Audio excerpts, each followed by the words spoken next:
আসমান পানে চেয়ে থাকে পথশিশু, সাজের গোধূলিতে ক্ষুধার নক্ষত্র জ্বালায় ভোকা।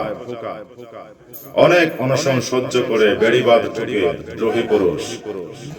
আমি তখন তমসাচ্ছন্ন ভালোবাসায় পুনঃ পুনঃ সেলুলোজের প্রলেপ দিই। তিমির আধারে ডুব মারি আমি সামান্য মশাল নিয়ে, ধর্ষিতার চোখে মুখে দেখি নতুন ভোরের আভাস। আমি এদের জন্য মেহনত খুঁজি, ধুলো আর ঘামের সংমিশ্রণে বিপুল আমজনতা। শতবর্ষী এপিটাফে আমি মুক্তির গান দেখেছি, এদের কাছে হার মেনেছিল তাজদীপ্ত চামুকু। মাজলুমের কাছে জুলুম হার মানে। আমি সে উন্মাদদের রুক্ষ পথ ধরে নজরুল সুকান্তের মতো ভাঙাগড়ার কাব্য নিয়ে এগিয়ে চলি দুর্বার বেগে।